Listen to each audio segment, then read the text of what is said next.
도원기서 윤석산 역주 도서출판 모시는 사람들 동학 네오클래식 3 1. 도를 밝히다 1. 수은의 출생과 성장 선생의 성은 최씨이다. 이름은 재우이며 자는 성묵이다. 또 호는 수은제이다. 경주가 본향이다. 산림공 최옥의 아들이며 정무공 최진립의 6세손이다. 가경 갑신년 10월 28일 경주 가정리에서 태어났다. 태어날 때 하늘이 아주 맑았으며 해와 달이 밝은 빛을 발했다. 상서로운 기운이 집 주위에 둘러졌고 구미산 봉우리가 기이한 소리를 내며 사흘을 울었다. 겨우 4, 5세에 이미 용모가 남다르게 뛰어났으며 총명하기가 사관과 같았다. 아버지 산림공이 항시 사랑하여 애지중지하였다. 점점 자라 나이가 10여 세가 되매 기골이 장대하고 슬기 또한 비범하였다. 16세 되는 기해년에 산림공이 돌아가셨다. 선생이 3년상을 치르고 나니 가사는 점점 기울어져 갔다. 또한 학문의 길도 이루지 못하고 청운의 뜻을 잃은 듯 했으나 선생은 평생 뜻한 바가 활달하고 커서 사람들을 가르치는 것을 중하게 여기는 마음을 지녔기에 각 이치의 여러 법수를 살펴보았다. 그러나 그 모든 이치가 분명코 세상 사람들을 잘못 이끄는 이치이므로 일소에 붙여 물리쳐버리고 또 돌이켜 무에 힘을 기울였다. 이렇게 2년 가까운 시간을 보내다가 활쏘기 등 무의 길을 버리고 장삿길을 떠나게 되었다. 2. 주유팔로와 을묘천서 두루 세상을 돌아다녔으나 하고자 하는 일이 서로 어긋나기만 할 뿐이었다. 나이는 점점 많아지고 뜻한 바 되는 것이 하나도 없으니 신세가 장차 초라해질 것을 스스로 탄식하며 울산으로 옮겨갔다. 이곳에서도 일은 마음과 같이 되지 않았다. 그래서 다만 낡은 초당에 누워 슬픈 마음으로 이리 뒤척 저리 뒤척하면서 세상을 근심하며 나날을 보냈다. 을묘년 봄 3월에 이르러 봄잠을 즐기는데 꿈인지 생시인지 밖에서 주인을 찾는 사람이 있었다. 선생이 문을 열고 내다보니 어디에서 왔는지 늙은 스님이 한 사람 서 있는데 용모가 깨끗하고 맑으며 차림 모양이 의젓하였다. 스님은 무슨 일로 저를 찾아오셨습니까? 하며 여쭈니 그 노승이 말하기를 생원님께서 경주 최생원 되십니까? 하고 물었다. 이에 그러합니다. 하고 선생이 대답하니 노승이 말하기를 그러시다면 소승이 긴밀하게 드릴 말씀이 있습니다. 초당 안으로 잠깐 들어가도 괜찮겠습니까? 하므로 선생이 노승을 초당에 오르게 하여 자리를 정하였고 무슨 의논할 일이 있습니까? 하고 선생이 물으니 그 노승이 대답하기를 소승은 금강산 유점사에 있습니다. 한갓 불서나 일그나 아무러한 신험도 없어서 100일의 공을 드리게 되었습니다. 이런 중에 다소 신효가 보이는 것 같아서 지성으로 감축을 드렸습니다. 공을 마치는 날 탑 아래에서 잠이 들었다가 호련히 깨어나 탑 앞을 보니 한 권의 책이 탑 위에 놓여 있었습니다. 이를 거두어 들춰보니 세상에서 보기 드문 책이었습니다. 그래서 소승이 그 즉시 산을 내려와 팔방을 두루 다니며 혹 박식하다는 사람이 있으면 찾아가곤 했지만 가보는 곳마다 정확하게 아는 사람이 없었습니다. 그러다가 생원님의 박식함을 우러러 듣고 책을 가지고 찾아온 것입니다. 생원님께서 혹 이 책을 알 수 있겠는지요? 선생이 말하기를 책상에 놓으시지요. 하니 노승이 예를 갖추어 책을 올렸다. 선생이 이를 펼쳐보니 곧 유교나 불교의 글로도 그럴의 이치가 풀리지 않는 것으로 해각하기가 어려운 책이었다. 이에 노승이 말하기를 그러하시면 다만 사흘의 시간을 드리겠습니다. 오늘은 그냥 갔다가 그날 다시 오겠습니다. 그 사이 자세히 살펴보시고 고찰하심이 어떻겠습니까? 하고 물러갔다. 그날이 되자 노승이 찾아와 묻기를 혹 깨달은 바가 있습니까? 하므로 선생이 대답하기를 제가 이제 이 책의 내용을 알았습니다. 했다. 노승은 100배 살해하고 매우 기뻐하며 말하기를 이 책은 진실로 생원님께서 받아야 할 책입니다. 소승은 다만 전하기만 할 뿐입니다. 이 책과 똑같이 행하시기 바랍니다. 하고 사양하며 물러나 계단을 내려가 몇 걸음을 가지 않아 문득 사람이 보이지 않게 되었다. 선생은 마음속으로 이상하게 여겼으나 이내 그 노승이 신인임을 알게 되었다. 그 후 깊이 연구하여 그 이치를 꿰뚫어 보니 곧 이 책은 기도의 가르침을 담고 있었다. 해가 바뀌어 병진년 중하지절이 되어 삼가 패백을 받들고 스님 한 사람과 함께 양산 통도 천성산에 들어가 3층 단을 짓고 49일을 계획하여 축원하는데 마음속에 항시 생각하는 것은 하눌림 강령과 더불어 다만 명교 계시기만 바랄 뿐이었다. 이틀을 채우지 못한 47일에 이르러 지극히 정성을 들이던 중 문득 생각되기를 숙부가 이미 돌아가시어 몸에 거듭 상복을 입은 사람임을 알게 되매 하늘에 정성을 들이는 것이 편안할 수가 없었다. 그래서 산을 내려와 보니 과연 숙부는 돌아가셨다. 슬픔을 이기지 못했다. 길을 지나 면복을 하면서 생각하니 헤아릴 다른 방책은 없고 집에 남아있는 토지라고는 다만 논 6두락 뿐이었다. 가세를 어찌할 수가 없어 논 6두락을 7사람에게 팔아서 밖에는 철점을 세우고 안으로 기도를 시작하였다. 다시 청선상에 올라가 뜻과 같이 계획을 완수했다. 때는 정사년 가을이었다.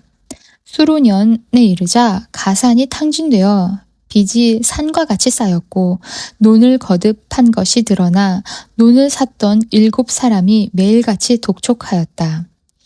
그 급한 사정을 이기지 못해 7사람을 모두 불러들여 각기 상황에 대한 설명을 글로 써주고 말하기를 잘 헤아려서 같은 날 같이 돌려줄 것이다. 말하고 돌려보냈다.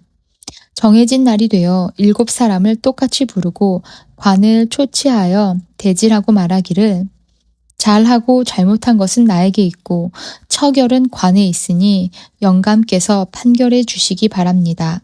하니 영감이 판결하기를 가장 먼저 사들인 선매자에게 돌아가게 하였다. 이 판결 후에 그 마을의 한 노파가 돌연히 방 안으로 들어오며 행패를 심하게 부리니 선생이 분을 참지 못하고 손을 휘둘러 치니 노파가 호련히 기절하여 죽었다. 그 아들 3사람과 사위 2사람이 흉악한 말을 하며 붙잡고 말하였다. 내 어머니가 돌아가셨다. 살인은 법에 있고 복수하는 것은 아들에게 있는 것이다. 만약 이미 돌아가신 어머니를 다시 살려내지 못하면 곧 관에 고발할 것이다. 선생이 스스로 사세를 헤아리니 일어난 일이 큰일은 큰일이라. 그러므로 이 집을 친히 방문하였는데 문득 노파를 구하여 살려낼 방도가 떠올라 큰 소리로 말하기를 너희 어머니를 다시 살려내면 너희는 다시 무슨 말을 하지 않겠느냐 하니 그 아들들이 말하기를 돌아가신 분을 다시 구하여 살리신다면 또 무슨 말이 있겠습니까? 하며 지극히 공손하게 간청했다. 선생이 좌우를 피하게 하고 친히 시신이 있는 방에 이르러 맥을 짚어보고 시신을 만져보니 영영 죽은 것이 분명했다. 이에 한 자가량 되는 닭의 털로 노파의 목구멍을 휘저으니 잠시 후 목에서 호련히 숨 터지는 소리가 나더니 한 덩어리 피를 토하고 조금씩 어깨를 움직였다. 이때 선생이 그 아들들을 불러 물을 청하여 입에 부으니 잠시 후에 완연히 살아나 몸을 돌려 일어나 앉았다. 이런 까닭에 선생은 항시 신비스러움이 있다는 말이 세상에 전하게 되었다. 3. 수련과 득도. 기민년에 이르러 거처할 곳을 정하지 못하여 마음만 답답해하다가 장차 집안 식구들을 거느리고 고향으로 돌아갈 계획을 세웠다. 이때 10월 용담으로 돌아오게 되니 용담은 바로 산림공이 거처하며 글을 가르치던 서재이다. 이곳으로 온 이후로 의관을 벗어던지고 문 밖으로는 나가지 아니할 것을 깊이 맹세하였다. 물러나 쉬면서 어지러운 세태를 비웃으며 한가롭고 그윽한 생활을 꺼리지 않고 세월을 즐기어 노니 즐거움이 오직 정자와 연못에 있을 뿐이었다. 경신년 4월 5일은 곧 장조카 맹륜의 생일이다. 의관을 보내어 오시기를 청하니 선생이 그 정을 이기지 못해 억지로 그 모임에 참석하였다. 얼마 있지 않아서 몸이 떨리고 추운 기운이 있고 마음이 안정되지 않아서 이내 일어나 돌아왔다. 그러나 정신이 혼미하고 미친 것 같기도 하고 술에 취한 것 같기도 하여 엎어지고 넘어지고 대청 위에 이르니 몸이 저절로 뛰어오르고 기가 뛰노라 병의 증상을 알 수 없으며 말로 형용하기도 어려울 즈음에 공중으로부터 완연한 소리가 있어 자주 귓가에 들려오는데 그 단서를 알 수가 없었다. 공중을 향해 묻기를 공중에서 들리는 소리는 누구입니까? 하니 상제께서 말씀하시기를 나는 바로 상제이다. 너는 상제를 모르느냐? 너는 곧 백지를 펴고 나의 부도를 받아라. 함으로 곧 백지를 펴니 종이 위에 완연하게 비추어 실려 있었다.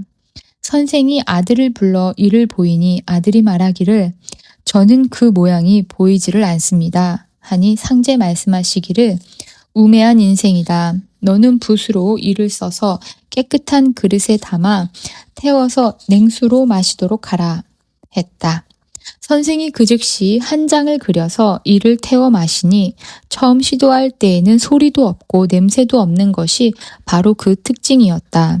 상제 또 말씀하시기를 너는 나의 아들이다. 나를 아버지라고 부르도록 해라. 선생이 공경스럽게 가르침을 받아 아버지라고 불렀다. 상제 말씀하시기를 너의 정성이 가히 아름답구나. 부는 곧 삼신산 불사약이다. 내가 이것을 어찌 알겠느냐. 선생이 비로소 수백 장을 그려 연이어 탐복하니 7, 8달이 지난 후에 몸이 부드러워지며 윤택해졌고 용모가 아주 좋은 모양으로 바뀌었다. 시 한 구를 짓기를 황하의 물이 맑아지고 봉황이 우는 것을 누가 능히 알겠는가. 운이 어느 곳에서부터 오는지 나는 알지 못하겠노라. 라고 하였다. 상제께서 또 가르쳐 말씀하시기를 너는 백의 재상을 제수받겠는가. 선생이 대답하기를 상제의 아들로서 어찌 백의 재상이 되겠습니까? 하니 상제 말씀하시기를 그렇지 않으면 나의 조화를 받아라 하고 조화를 나타내 보였다. 선생이 가르침을 받아 이를 시험해 보니 모두 세상에 있는 조화였다.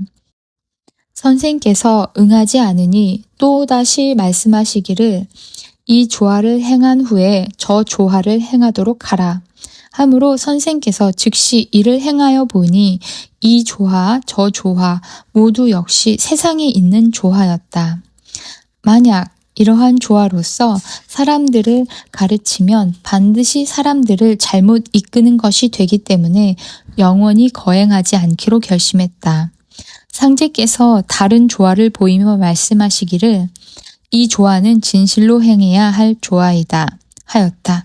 선생이 힘들여 이 조화를 행해보니 이건 역시 먼저의 조화와 다를 바 없는 것이었다. 그 후 비록 명교가 있어도 이를 거행하지 않기로 맹세하고 10하루 동안을 음식을 먹지 아니했다. 음식을 끊은 이후 상제께서 단 한마디의 가르침도 내리지 않다가 거의 한 달 가까이 지나서야 하교하여 말씀하기를 아름답구나 너의 절개여. 너에게 사용할 수 있는 무궁의 조화를 내려서 포덕천하하게 하리라 하였다. 선생이 비로소 음식을 먹고 이후 마음을 닫고 기운을 바르게 했다. 거의 한 해 동안 수련을 하고 연말을 하니 스스로 그렇게 되지 않는 것이 없었었다. 이어서 용담가를 짓고 또 처사가를 짓고 교훈가와 안심가를 한 가지로 지었다. 또한 주문 2건을 지으니 한 건의 주문은 선생이 읽는 것이요 다른 하나는 아들과 조카에게 전수하는 것이다. 또 강령 주문을 짓고 나아가 검결을 짓고 고자 주문을 지으니 그 내용이 백의동, 청의동 하는 것이 된다. 주문을 지어서 비록 이곳에 있으나 하늘의 현기는 함부로 노출시키는 것이 아니기 때문에 하늘에 감추고 땅에 숨기는 것이라고 했다. 뜻하지 않은 어느 날 상제께서 말씀하기를 너는 내일 꼭 친산에 성묘를 가도록 해라 하므로 선생이 다음 날을 기다려 갈 준비를 했다. 가려는 날에 마침 큰 비가 내려 모든 것이 막혀 나아갈 수가 없게 되었다. 상제께서 독촉하여 말씀하시기를 어찌하여 늦는가 즉시 성묘를 가라 하니 선생께서 비를 무릅쓰고 가는데 우위도 없는데 젖은 곳이 하나도 없었다.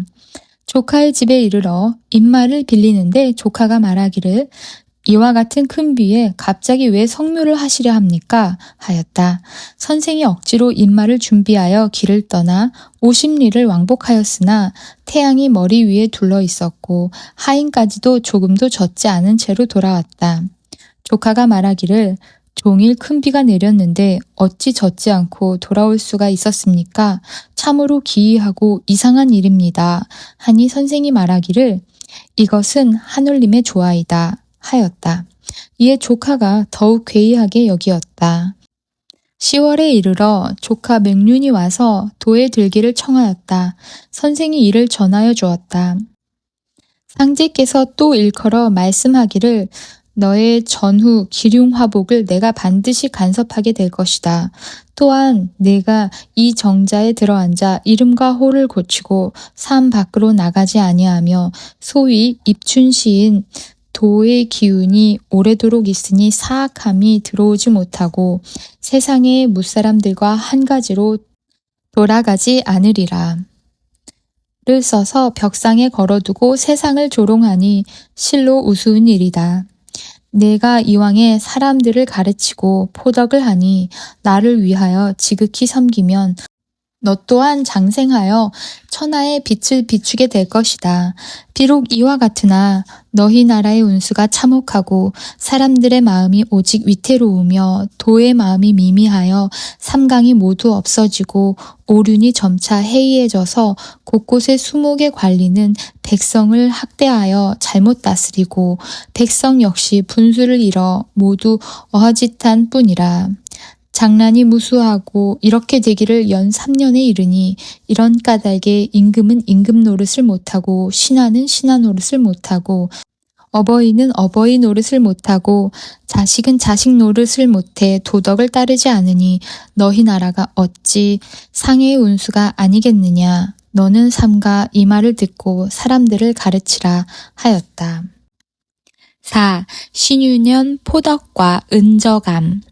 신유년 봄에 포덕문을 지었다. 그해 6월에 포덕할 마음이 있었다. 세상에 어진 사람들을 얻고자 하니 저절로 풍문을 듣고 찾아오는 사람들의 수가 많아 전부 헤아릴 수 없을 정도였다. 혹은 불러서 입도하게 하고 혹은 명하여 포덕하게 하니 전하는 것이라고는 오직 21자뿐이었다.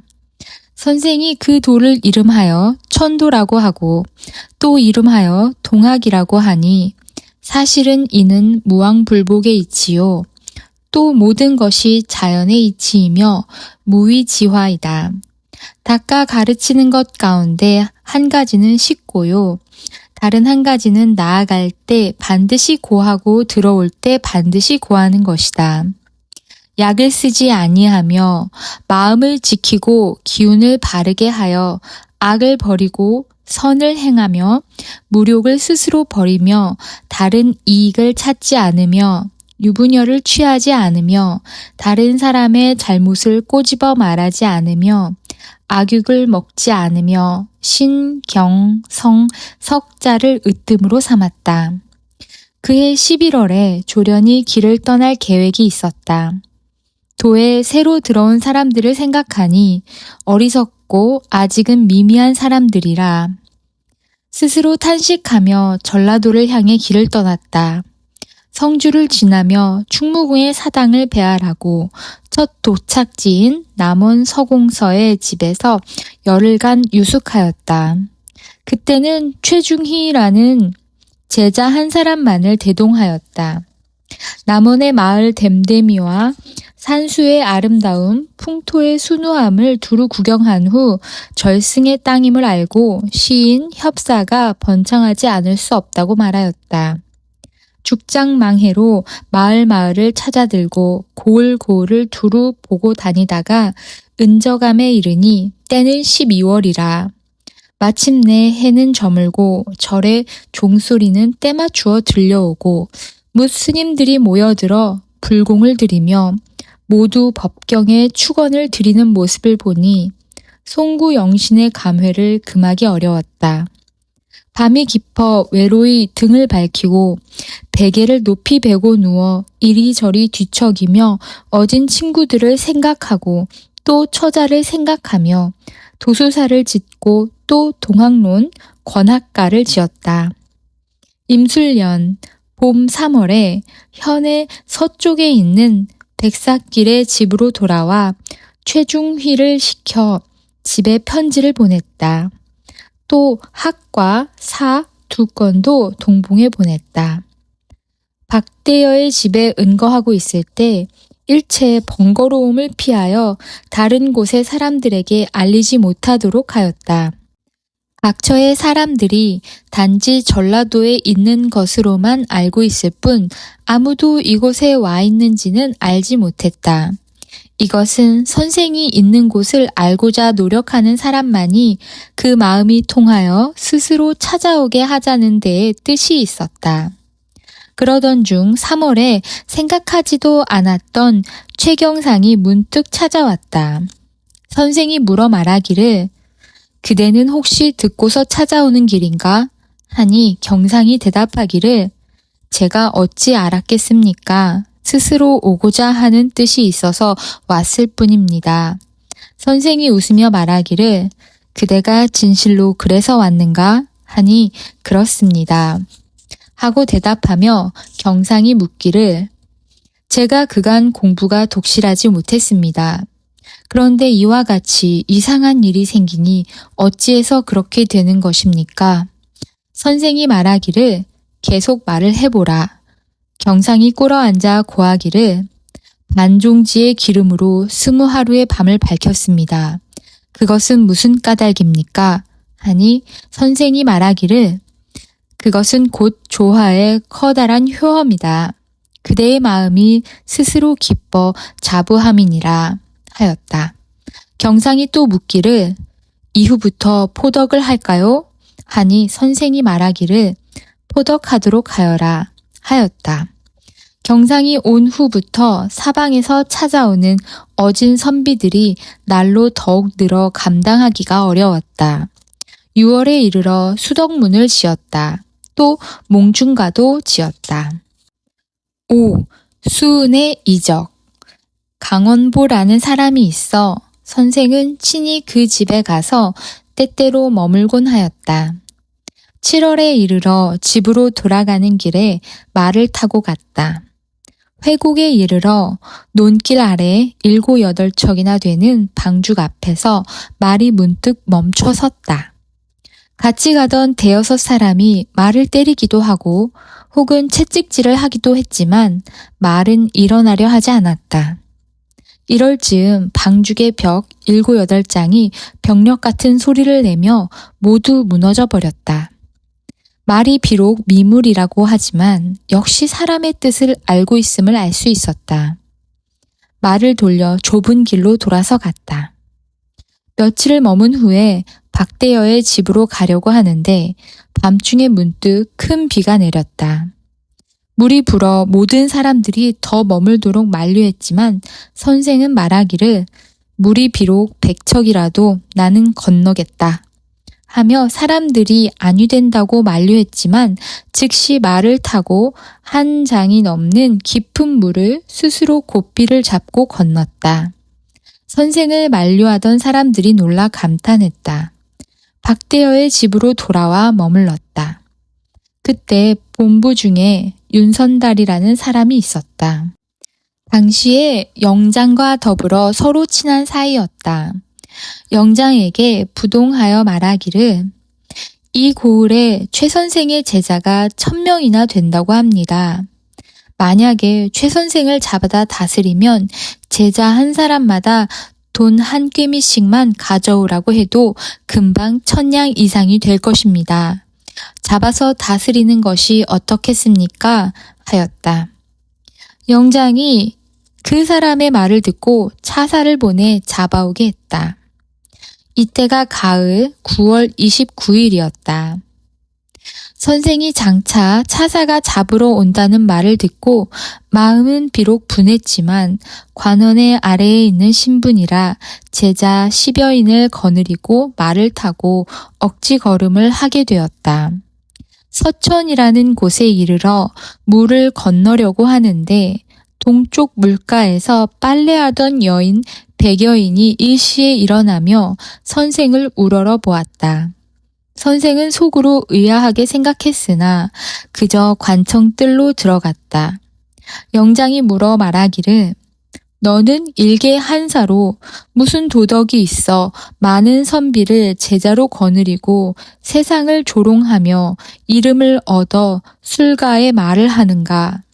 너의 의술은 의술이 아니요 박수는 박수가 아니요 무당은 무당이 아니다.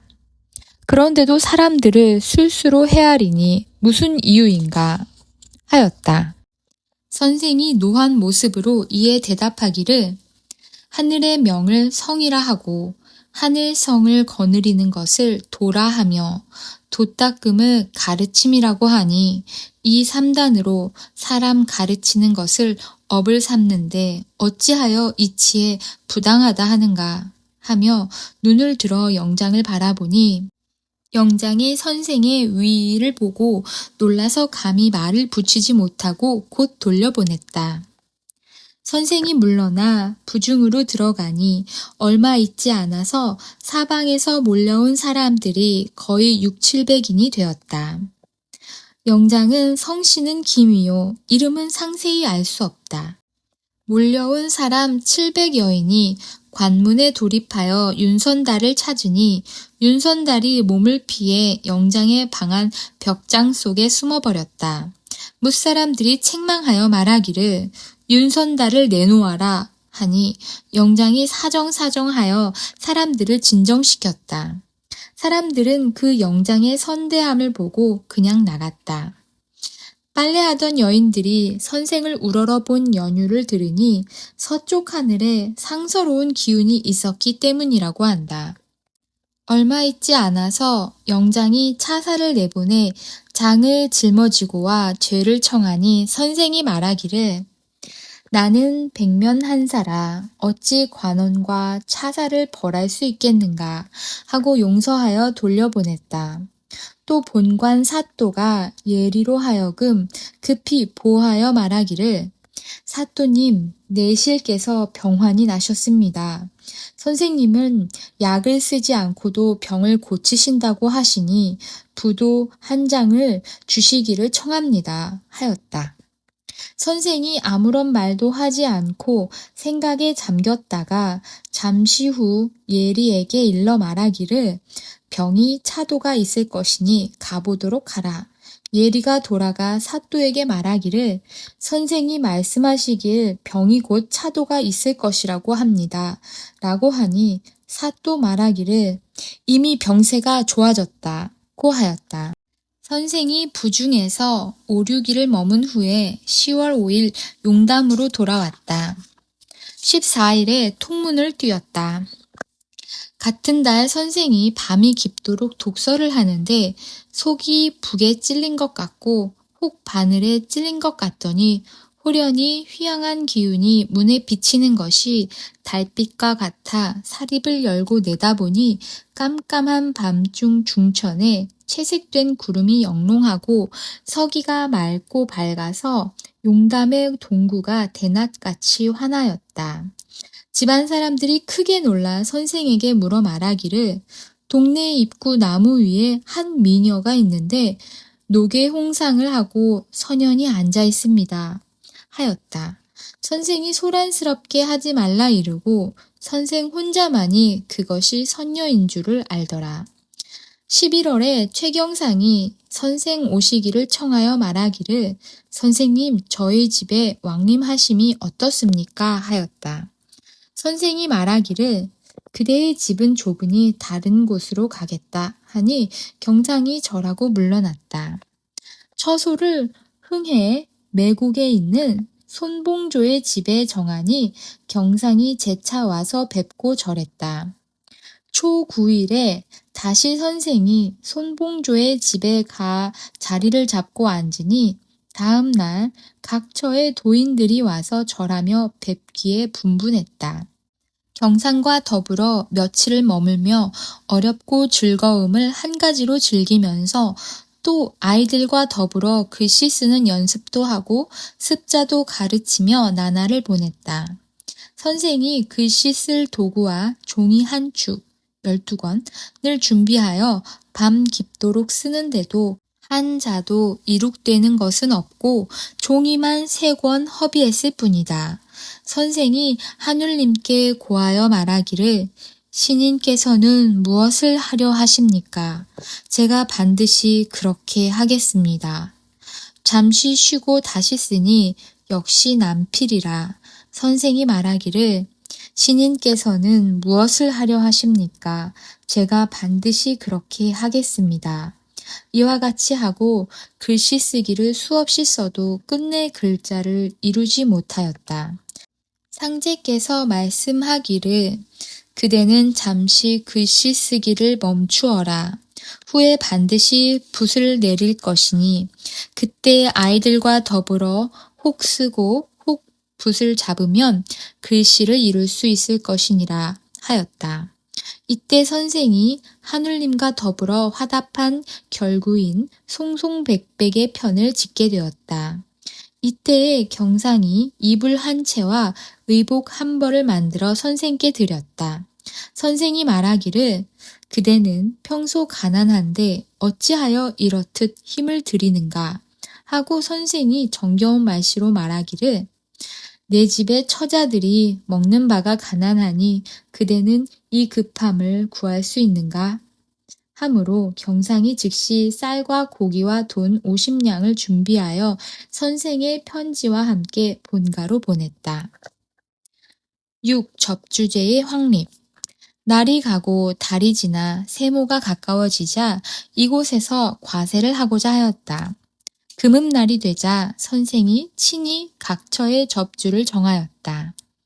경주 부서는 백사길, 강원보로 정하고 영덕은 오명철, 영해는 박하선으로 정하고 대구, 청도, 경기도 일대는 김주서로 정하고 청안은 이민순으로 정하고 연일은 김이서로 정하고 안동은 이무중, 단양은 민사엽, 영양은 황재민으로 정하고 영천은 김선달, 신영은 하치육으로 정하고 고성은 성안서, 울산은 서군효로 정하고 경주 본부는 인해겸으로 정하고 장기는 최중희로 정하였다. 개해년 정월 초하루에 상제께서 결을 선생께 내리셨다. 그 글에 말씀하기를 도를 묻는 오늘에 무엇을 알겠는가? 뜻이 새해 개해년에 있도다. 라고 하였다. 초 엿새 날에 경상과 더불어 절하고 헤어질 때 말하기를 그대는 영해의 경계에 갔다가 돌아오라 하고는 선생은 즉시 본가로 돌아갔다. 2월에 영천에 있는 이리의 집에 왕림해서 아이들과 더불어 글씨 쓰는 연습을 하다가 잠시 신령 하처일에 집에 가서 얼마를 보내고 3월 9일 본가로 돌아갔다. 선생이 하루는 둘째 아들 세청과 김춘발, 성일규, 하한용, 강규와 더불어 소일하다가 비로소 필법의 조화가 되어 액자를 쓰기도 하고 진체를 쓰기도 하였다. 불과 며칠 사이에 필치가 왕희지의 필적과 흡사해졌다. 사방의 도인들이 필법의 신기함을 듣고 날마다 문에 가득 몰려들었다. 4월 영덕 사람인 강수가 돛 닦는 절차를 물었다. 선생이 말하기를 다만 성, 경, 신, 석자에 있다고 하였다. 선생이 영덕에 일이 있음을 듣고 다시 각처의 도인들에게 계를 내려 지목의 단서가 되는 일을 하지 말도록 당부하였다. 이해 6월에 각처의 도인들에게 액자 한 장씩을 나누어 주었다. 특히 이를 써서 각처에 반포할 즈음 강수가 와서 선생을 배우니 10여 장 중에서 성자가 있는 것으로 주며 이것은 그대가 가지고 가라 하고 또 경제 2자를 써서 주었다. 선생이 갑자기 글을 보내어 7월 23일에 파접을 정하였다. 그때 모인 사람이 거의 4, 50명이 되었다.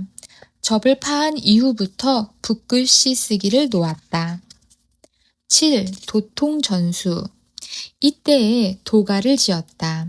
또 시 한 구가 있으니 용담의 물이 내 바다의 근원이 되고 구미산의 봄이 오니 온 세상에 꽃이 로세 이다. 경상이 마침 와서 오랫동안 더불어 서로 이야기를 나누었다. 특히 최경상을 북도중 주인으로 삼았다.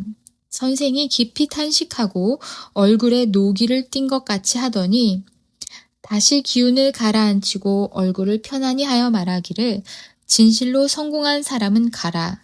이 운상은 반드시 그대가 나가게 되어 있으니 이 이후로부터 도의 일을 신중히 하여 간섭하고 나의 가르침을 결코 어기지 말라 하니 경상이 대답하여 말하기를 선생님께서는 어찌하여 이와 같은 가르침이 있으십니까? 선생께서 말하기를 이것은 곧 운이다. 나도 운에 있어서는 어찌하겠느냐. 그대는 마땅히 명심하여 잊지 않도록 하라 하였다. 경상이 대답하여 말하기를 선생님의 말씀이 저에게는 과합니다. 하니 선생이 웃으며 말하기를 일이 그러하니 걱정하지 말고 의심하지 말라 하였다. 8월에 흥비가를 지었다. 13일에 경상이 생각하지도 않았는데 찾아왔다. 선생이 기뻐하며 물어 말하기를 추석이 머지 않았는데 그대는 어찌 이리 급하게 왔는가 하니 경상이 대답하기를 선생님이 홀로 추석을 보내시게 되어 모시고 같이 지낼 생각으로 이렇듯 오게 되었습니다. 하니 선생이 더욱 기쁜 얼굴빛이 되었다. 14일 삼경에 좌우를 물리고 선생이 오랫동안 묵념을 하더니 경상을 불러 말하기를 그대는 무릎을 걷어들이고 바르게 앉으라 하였다. 경상이 그 말에 따라 앉으니 선생이 일컬어 말하기를 그대의 손과 다리를 임으로 움직여보라. 경상이 마침내 대답하지 못하고 정신이 있는 것 같기도 하고 없는 것 같기도 하며 몸이 움직여지지 않았다. 선생이 이를 보고 웃으며 그대는 어찌하여 이와 같이 되었는가 하니 그 말을 듣고서야 다시 움직이게 되었다. 선생이 말하기를 그대의 몸과 수족이 전에는 어찌하여 움직이지 않았고 지금은 다시 움직이게 되었으니 무엇 때문에 그런가 하니 경상이 대답하여 말하기를 그 단초를 알지 못하겠습니다 했다. 선생은 이는 바로 조화의 큼이다. 무엇을 근심하겠는가. 후세의 어지러움이여 삼가고 삼갈지어다. 15일 이른 새벽에 선생이 경상을 불러 말하기를 이 도는 유, 불, 선, 세 도를 겸하여 나온 것이다. 하니 경상이 대답하여 말하기를 어찌하여 겸해진 것입니까? 유도는 붓을 던져 글자를 이루고 입을 열어 운을 부르고 제사에 소와 양을 쓰니 이에 유도와 같다고 한다. 불도는 도량을 깨끗이 하고 손으로는 염주를 잡고 머리에는 흰 납을 쓰고 등을 켜니 이에 불도와 같다고 한다. 또 선도는 용모를 바꾸어 조화를 부리고 의관은 채색이 있는 것을 입고 제사를 지낼 때는 패백을 쓰며 예주를 올리니 이에 선도와 같다고 한다. 우리 도는 때에 따라 그때그때 알맞은 제례의 방법을 따른다. 등등의 말을 하였다. 날이 환하게 밝아오자 수심정기 넉 자를 주며 말하기를 일후 병을 다스릴 때 이것을 행하여 쓰라 하며 또 부도를 주고 특히 붓을 잡아 수명 2자를 써서 주었다. 하늘님께 고하여 결을 받아 용담에 물이 흘러 사해의 근원이 되고 거막에 사람이 있어 한 조각 굳은 마음이다 등의 시를 써서 이를 경상에게 주며 말하기를 이 시는 그대의 장래일을 위하여 내린 강결의 시이다. 영원히 잊지 않도록 하라 하였다.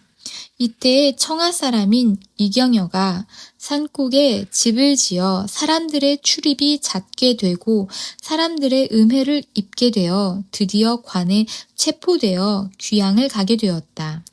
귀양길에 올라 영덕으로 홀로 내려갈 때에 영덕 도인들이 200여 금을 모아 속전으로 주고 귀양을 풀어주었다. 선생이 이 이야기를 듣고 특별히 칭찬을 해주었다. 또 영덕 사람인 유상호가 혼자 100금을 부담하여 이로써 손님 맞는 자금으로 삼으니 그 정성이 가히 아름답다고 하겠다. 8. 수은의 순도 10월 28일은 선생의 생신이다. 만약에 통문을 돌리면 사방에서 모이는 사람의 수가 많을 것이므로 선생의 본래의 뜻은 잔치를 차리는 데에 있지 않았다. 그러나 주인이 몰래 의탁하여 영덕 사람들에게 각기 준비시켜 잔치를 크게 열었다. 찾아온 사람들의 수를 거의 헤아릴 수가 없었다. 선생이 수저를 들면서 좌우를 돌아보며 말하기를 세상이 나를 천황시라고 일컬을 것이다 하였다. 전일에 지은 시 한 구절인 내 마음 지극히 묘연한 사이를 생각하니 의심컨대 태양이 흘러 비치는 그림자를 따르네 라는 구절을 뭇사람들에게 물어 말하기를 이 시의 뜻을 그대들은 혹 풀이할 수 있는가 하였으나 좌중에 있는 사람들 모두가 알지 못했다. 선생이 말하기를 흥비가는 전에 반포한 바가 있다. 누가 그것을 외울 수 있는가? 하고 각기 면강하게 하여 차례로 이것을 읽게 하였다. 강수 홀로 좌중에서 나와 선생을 면대하여 읽고 뜻을 물었다. 선생이 각 구절마다 먼저 뜻을 물으니 강수가 묵묵히 대답을 하지 못했다. 선생이 우스갯소리로 말하기를 그대는 진실로 묵방의 사람이다 하였다. 강수가 도리어 뜻을 물어보니 선생께서 서쪽을 가리키고 동쪽을 가리켰다. 강수가 또 문장군의 뜻을 물어보니 선생이 말하기를 그대가 마음이 통하게 되면 알게 될 것이다 하였다. 또 강수가 무궁의 이치를 물어보니 그것 역시 마음이 통하면 알게 될 것이라고 했다. 선생이 말하기를 내가 전에 한 꿈을 꾸었는데 태양의 살기가 왼쪽 넓적다리에 닿자 불로 변하여 밤새도록 타며 사람 인자를 그렸다. 깨어서 넓적다리를 보니 한 점 붉은 흔적이 생겨 사흘을 남아 있었다. 이로써 항상 근심이 되었고 마음속으로 장차 화가 이를 것을 알고 있었다 하였다. 이때부터 상제께서 강화의 가르침을 거둬들이고 다만 시석을 피하는 법만 가르치셨다. 이후로 강화가 끊어졌다. 선생이 도인들에게 말하기를 일후 도의 일에 있어 법을 위하는 사람은 하나에 있고 둘에 있지 않으며 셋에 있고 넷에 있지 않으며 다섯에 있으며 여섯에 있지 않다 하였다. 선생이 평소에 항상 도인들에게 말하기를 개벽 이후로 세상에 혹 상제를 친히 모시고 문답하고 가르침을 받은 사람이 있었느냐? 내가 헛된 말을 하는 것이 아니다. 세상이 혹 그렇지 않다 하여 헛된 말로 알면 이것은 각기 운인 것이다. 그런 까닭으로 천운이 순환하여 가서 돌아오지 않는 것이 없으니 이로써 5만년 무국의 도를 나에게 명하여 내린 것이다. 이것은 내 집안 성덕이 아니다. 내가 받은 이 무국의 도는 옛날에도 듣지 못하고 지금도 들어보지 못한 일이요. 옛날에도 비교할 수 없고 지금도 비교할 수 없는 법이다. 세상 사람들이 도를 훼손하는 건 역시 아마 그러할 것이니 우리 도인들은 공경하고 삼갈지어다 하였다.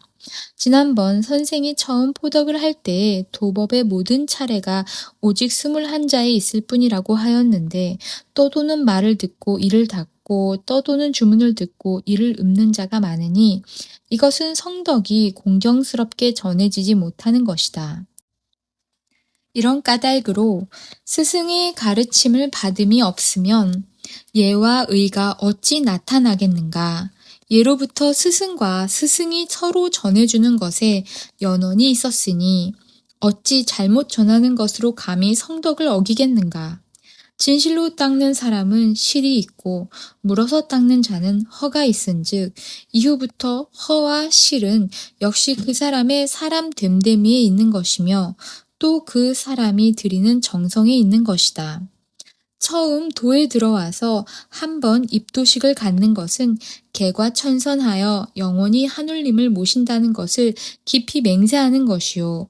충문을 읽는 것은 하늘이 덮어주고 땅이 실어주는 은혜와 해와 달이 비추어주는 덕을 안다는 것을 말하는 것이다. 다른 도리가 있는 것이 아니라 다만 믿음, 공경, 정성, 석자에 있을 뿐이다. 11월에 이르러 불연기연을 짓고 또 8절의 구절을 각처에 돌려 보이고 각기 8절, 9절의 이치에 합당한 것을 짓게 하였다. 이 글의 뜻을 봉하여 각처에 보내니 그 시에 말하기를 밝음이 있는 곳을 알지 못하거든 덕이 있는 곳을 알지 못하거든 명이 있는 곳을 알지 못하거든 도가 있는 곳을 알지 못하거든 정성이 이르는 곳을 알지 못하거든 공경이 되는 바를 알지 못하거든 두려움이 되는 바를 알지 못하거든 마음의 얻고 이름을 알지 못하거든 이라고 하였다. 앞서 선생이 몸에 풍습이 있어 구슬 같기도 하고 마마 같기도 한데 몸 구석구석 생기지 않은 곳이 없었다. 또 가려움증이 있어서 헐지 않는 곳이 없었다. 선생이 풍습을 앓고 난 후로 북도 중에 풍습의 기운이 유독 극성을 부려 남녀노소 할 것 없이 풍습으로 인하여 오랫동안 공부에 힘쓸 수가 없었다. 이런 까닭으로 도인들이 선생께 이런 고민을 말씀드리니 곧 말하기를 이후에 가서 뜻한 바를 지어 하늘님께 고하라 했다. 그 후 영해 사람인 박하선이 글을 지어 선생께 보이니 곧 말하기를 내가 반드시 명을 받고 제를 받겠다 하며 붓을 잡고 잠시 멈추어 쉬니 제가 내렸다. 제서에 말하기를 얻기도 어렵고 구하기도 어려우나 실제로 이것은 어려운 것이 아니다.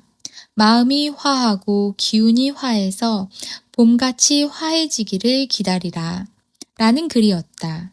이때 사방이 어지럽고 인심이 흉흉해서 세속은 이륜을 중히 여기지 않고 양학이 온 세상에 가득하였다. 이런 허무맹랑한 이야기를 취하여 믿을 수는 없다. 그렇지만 세상 사람들은 한갓 음해의 단초로만 알고 또 세상 사람들이 동도의 이치를 알지 못하고 서학으로 돌아가 스스로 해가 되는 안타까움이 있을 뿐이다. 저 사람들이여 집에 들어가서는 마음속으로 아니라고 하고 나오면 길거리에서 수군거리니 실로 방책이 어렵고 매우 두렵구나. 12월에 이르러 8절에 굴을 지어 사람들이 남북으로부터 연이어 왔다. 초여흘에 이르자 묵는 사람이 하루에 50에서 60명이 되었다. 이날 밤 선생이 홀로 좁은 방에 침소를 정하고 등을 높이 밝히고 앉았는데 앉아있는 것이 편안하지 않고 앉았다 섰다 하며 근심스러운 얼굴빛을 띠었다. 이때에 선전관 정구룡이 명을 받고 본부에 이르렀다. 전일에 경주부 안에 있던 도인이 와서 선생께 고하기를 지금 저희들이 들으니 조정에서 선생님을 해하고자 논의하고 있다 하니 선생님께서는 피하시는 것이 좋을 듯합니다. 하였는데 선생이 말하기를 도는 곧 나에게서 연유하여 나온 것이다. 그러니 차라리 내가 당해야지 어찌 제군들에게 미치게 하겠는가 하며 그 말을 듣지 않았다. 이때에 정구룡이 장조를 이끌고 갑자기 들이닥쳐 어명이라 하며 선생을 체포했다.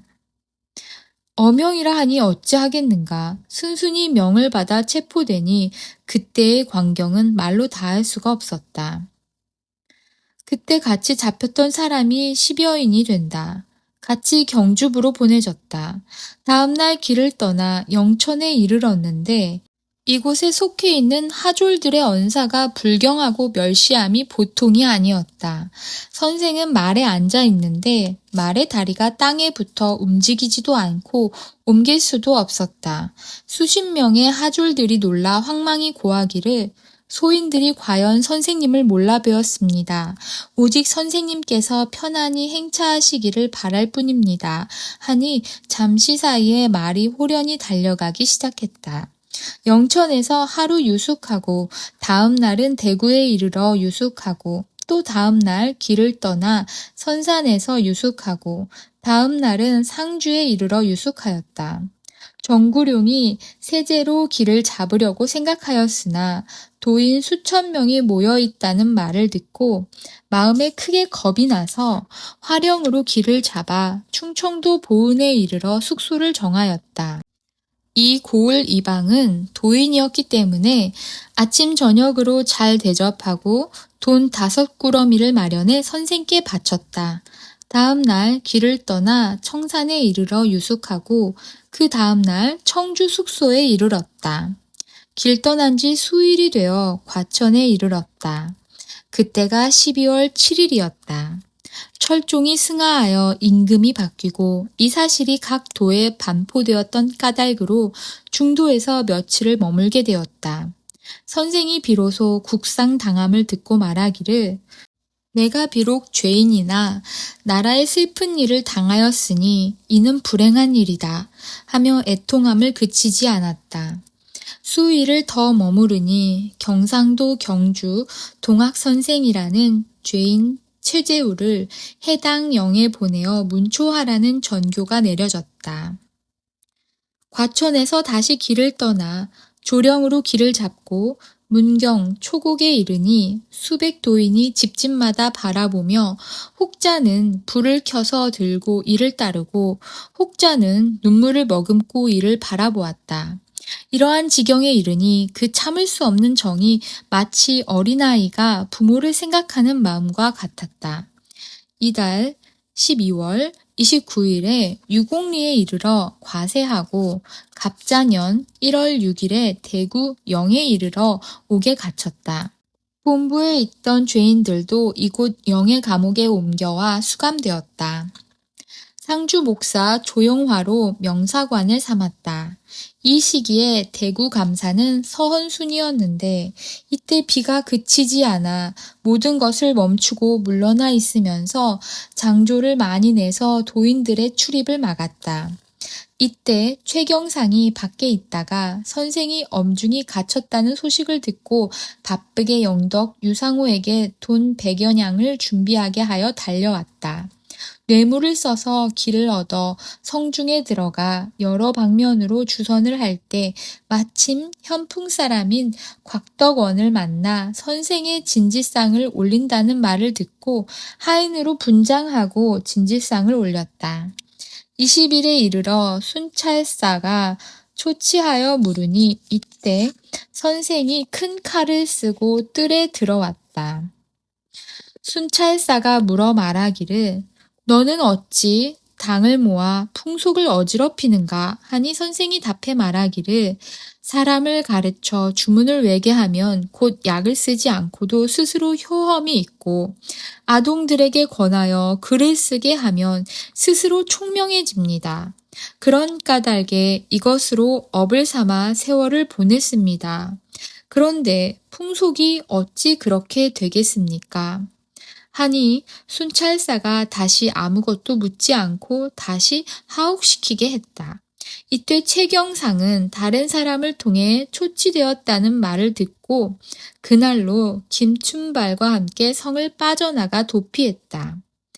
2월에 이르러 순찰사가 선생을 초치하여 문정할 때 호련히 벼락치는 것 같은 소리가 있어 순찰사가 놀라 나졸에게 묻기를 곤장 아래에서 나는 소리가 어찌 그렇게 큰가 하니 나졸이 고에 말하기를 죄인의 넓적다리가 부러졌습니다 하므로 즉시 형리에게 하옥하도록 했다.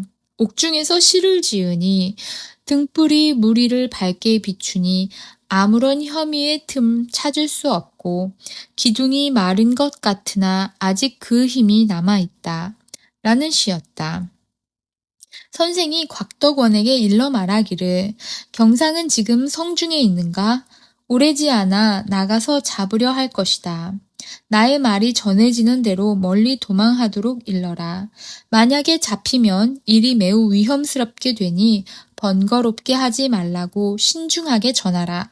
하니 덕원이 말하기를 경상은 이미 떠났습니다. 하였다. 순찰사가 드디어 계를 올려 3월 10일에 엄형을 집행하니 선생이 욕을 받고 돌아가셨다. 사흘이 지난 뒤에 순찰사가 선생의 처자를 불러 즉시 방면하여 시신을 거두도록 분부하였다. 그때 염습을 한 사람은 김경숙, 김경필, 정용서, 각덕원, 이믹서, 상주인, 김덕원 등이다. 그 나머지 다른 죄인은 각기, 각도, 각읍으로 정배되었다. 백삭길, 강원보, 이내겸, 최병철, 이경화, 성일구, 조상빈 형제, 박명중, 숙질, 신영 사람인 정생 등이 이들이다. 그 나머지 방면된 사람은 이민순, 박춘하이며 영해 사람인 박생, 박명여는 그때 옥사하였다. 선생의 큰아들 세정이 김경필, 김경숙, 김덕원으로 하여금 장차 관을 옮기려 하는데 슬프고 슬프구나 이 지경을 어찌 말로 하겠는가. 발행하여 자인현 서쪽 뒤 연못가 주점에 이르니 날이 뉘엿뉘엿 저물어 가고 있었다. 주인에게 하루 묵어가기를 청하니 주인이 묻기를 어디에서 오시는 길입니까? 하므로 세정이 말하기를 대구에서부터 옵니다. 하니 주인이 그 사실을 알고 한편으로는 기뻐하고 한편으로는 비통해하며 방 가운데로 시신을 들게 하고 다른 행객은 한 사람도 받지 않았다. 시체에 따뜻한 기운이 있어 혹시 요행이 회생할까 하여 사흘 동안 영험이 있기를 기다리면서 시신을 지키며 머물렀다. 쌍무지개가 연못에서 일어나 하늘로 이어졌고 하늘에 구름과 안개가 일어 연못을 둘러싸고 또 집을 둘러싸 오색 영롱함이 사흘이나 가리고 있었다. 선생이 상천하여 구름과 무지개가 걷히고 그 후 시신에서 냄새가 나기 시작하여 다시 염습을 하였다. 다음 날 길을 떠나 용담에 이르니 선생의 장조카 맹륜이 뒤따라와 용담 서쪽 언덕에 안장하였다. 아, 용담정이여, 과연 평지가 되었구나. 오 선생의 부인이여, 자식이여, 가서 누구를 의지하리오. 아, 구미의 기봉 괴석이여, 하늘이 상심의 빛을 띄었구나. 아, 용추의 맑은 못과 복에는 눈물 흐르는 것 같이 소리내어 흐르는구나. 선생의 부인과 자녀는 어느 곳에서 살아야 하는가. 아침 저녁으로 탄식하고 울며 몸을 의탁할 곳이 없어 애처로운 저 모자는 서로 손을 잡고 돌아갈 뿐이다. 쑥같이 헝클어진 머리로 혹은 앞에 서고 혹은 뒤에 서서 섬약한 아이와 여자가 울며 슬퍼하며 함시의 집에 머물렀다. 불과 석 달이 되지 못해 거느린 식구 10사람의 호구지책이 막연했지만 갈 곳이 마땅히 없었다. 주인이 영양, 용화동에 있다는 말을 듣고 이리저리 수소문을 해서 아침에는 얻어먹고 저녁에는 물 한 모금 먹으며 간신히 주인의 집을 찾아가게 되었다. 9. 도인들의 정성. 최문약이라는 사람은 경주 사람이다. 본래 남법난도하던 무리로 다른 사람들로부터 지목을 받아오던 사람이다. 갑자년 3월 13일 본부 영장이 잡아다 초치하니 최문약이 맹륜과 영덕 사람인 유상호가 연루된 것을 진술하였다. 영장이 그 두 사람을 잡아들였다. 두 사람은 최문약이 잘못 말한 것으로 초치를 당하게 되었으나 결코 굴하지 않기로 스스로 맹세했다. 그러나 영장은 이 사람들이 부자라는 소리를 듣고 그 재물을 탐하여 칼을 씌워 엄한 죄수로 다스렸다. 이 일은 사람들이 한숨 지을 일이 아니다. 최문약이 우리에게 해를 입힘이 어찌 그리 이다지도 심한가. 부가 오히려 원수가 되었다. 영에서 우리를 혐의하는 것이 어찌 이와 같은가. 영장은 어찌 뇌물이 넉넉하지 않다고 하는가. 유상호는 멀리 유배되었으니 부가 그 연고요. 최문약도 정배되었으니 스스로 저지른 일이요. 맹류는 백방되었으니 덕을 닦은 까닭이다. 최문약이 푸른 하늘을 밝게 볼 수 있을 것인가. 상주 접주인 황문규는 선생이 옥에 있을 때 힘을 다해 주선하였고 비용도 많이 썼다. 이것은 모두 정성과 힘을 다하는 도에서부터 나온 마음이다. 사람의 정성 역시 급한 것을 구하고자 하는 곳에서부터 나온다. 영덕 사람 구정원은 개해년 12월에서 갑자년 2월까지 오랫동안 영문에 있었는데 북접의 일에 두루 힘을 썼고 맹륜과 더불어 함께 고생을 하고 돌아왔다. 주인 경상은 대구에서 피해 나온 후에 포졸들이 방방곡곡에 퍼져 있어 나가 다니기가 어려워 밤에 다니고 낮에는 숨어 있었다. 형상을 숨기기가 어려웠으니 이지경에 이르러 그 누가 살리겠는가. 안동에 이르러 포졸이 뒤를 따라왔으나 마침 이무중을 만났다. 그러나 지목이 그치지 않아 다른 집으로 거처를 옮겼다. 불과 며칠 있지 않아서 지목에 혐의가 있어 자주 옮겨 숨으니 이렇듯 위급함이 어찌 이 사람보다 심하겠는가. 이러할 때에 포졸이 뒤를 따라와 이무중에게 묻기를 최모는 지금 어느 곳에 있는가? 급히 그 사람을 내놓아라 하며 윽박지르니 이무중이 생각하건대 주인은 전일에 이미 떠났지만 포졸의 위세를 어찌할 수가 없어 밭을 팔아 100여금 만들어 포졸에게 주어 보냈다. 민사엽은 선생이 영에 갇혀 있을 때 300금을 정성으로 내서 성중으로 가지고 와 각 군에 나누어 주었고 그 나머지 역시 각처의 도인들에게 썼다. 선생이 갇혀 있을 때 함께 있던 사람들은 맹륜, 하치욱, 박하선, 이경여, 최규원, 성한서, 하처일, 김주서, 서군효, 박여인, 의령사람 강선달, 이믹서, 임근조, 김덕원, 김성문, 오명철, 곽덕원 등이며 그 나머지는 가히 기록할 수가 없다. 선생이 갇혀 있을 때 개해년 12월에서 갑자년 3월까지 북접도 중 영덕, 영해 두 접에서 600여금, 흥해, 연일 두 접에서 300금, 평해, 울진 두 접에서 350금, 안동, 영양 두 접에서 500금을 내어 연일 성안으로 옮겨갔고 그 나머지는 각자가 비용을 썼으며 다른 곳에서 쓴 비용 역시 헤아릴 수가 없을 만큼 많았다. 각덕원의 정성을 논한다면 누가 이 사람을 능가할 수 있겠는가.